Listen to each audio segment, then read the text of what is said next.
Assalamualaikum dan salam sejahtera bersama-sama saya Yunus Sabri dalam Dunia 11 Pagi. Jumlah kematian akibat COVID-19 di seluruh dunia telah melepasi 1.5 juta. Rantau paling teruk terjejas Amerika Latin dan Caribbean yang merekodkan lebih 452,000 kematian. Diikuti Eropah 430,060 serta Amerika Syarikat dan Kanada hampir 287,000 kematian. Secara purata lebih 10,000 kematian dilaporkan setiap hari di seluruh dunia sejak 24 November lepas, tertinggi sejak pandemik itu tercetus setahun lalu. Sementara itu, Itali merekodkan kes kematian harian tertinggi akibat COVID-19 semalam. Sebanyak 993 kematian baru dicatatkan, mengatasi rekod tertinggi 969 kematian pada 27 Mac lepas. Jumlah kumulatif kes kematian di negara itu kini 58,038. Bagaimanapun, kes jangkitan harian menunjukkan tren penurunan. Dalam pada itu, Amerika Syarikat melaporkan lebih 210,000 kes baharu COVID-19. Jumlah kes yang dilaporkan dalam tempoh 24 jam itu adalah yang tertinggi pernah dicatatkan sejak penularan pandemik. Menurut Universiti Johns Hopkins, sejumlah 2,907 kematian baharu turut dilaporkan, antara yang tertinggi pernah direkodkan di negara itu. Dalam perkembangan berkaitan, Pusat Kawalan dan Pencegahan Penyakit CDC Amerika meluluskan cadangan agar vaksin COVID-19 diagihkan kepada pekerja kesihatan dan kaki tangan pusat jagaan terlebih dahulu. Pengarahnya Robert R. Redfield berkata, golongan tersebut adalah yang paling berisiko dijangkiti virus itu. CDC sebelum ini menyatakan vaksin dapat diberikan kepada pekerja kesihatan dalam tempoh 3 minggu selepas penerimaan dos pertama.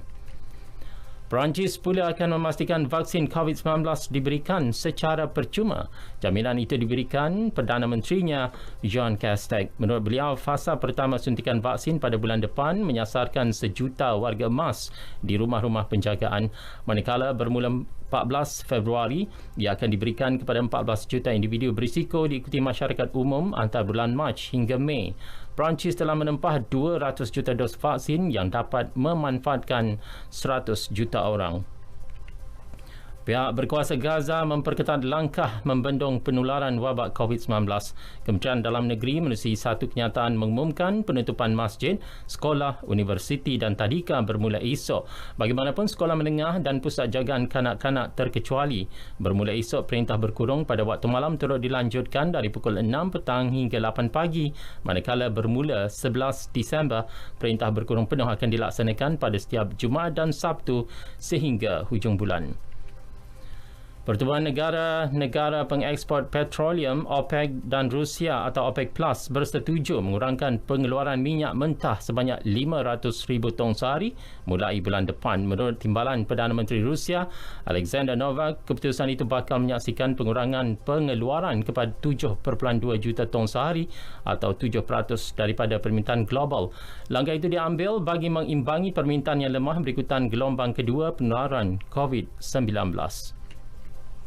Bola sepak Liga Eropah, Tottenham Hotspur marah ke peringkat kalah mati selepas seri 3 sama dengan klub Austria Las de Linz. Meskipun sekadar meraih satu mata, namun ia sudah cukup untuk membantu pendahulu Liga Perdana Inggeris itu menyertai 32 pasukan terbaik.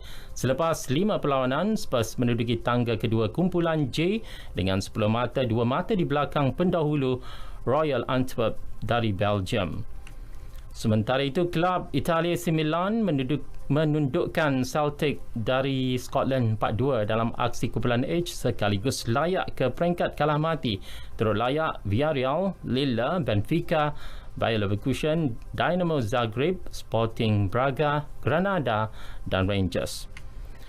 Dalam pada itu, Arsenal yang telah pun mengesahkan kemarahan lebih awal menempaskan klub Austria Rapid Vienna 4-1 dalam saingan kumpulan B. Perlawanan itu turut menyaksikan The Gunners kembali beraksi di hadapan penonton sendiri. Kali terakhir penonton dibenarkan hadir ke Stadium Emirates kira-kira 9 bulan lalu. Mengambil kira penjarakan fizikal, hanya 2,000 penonton dibenarkan memasuki stadium yang mempunyai kapasiti 60,000 orang. Sekian berita yang disunting oleh Mas Niza Awang Kecil dari Pusat Berita RTM. Assalamualaikum, salam sejahtera.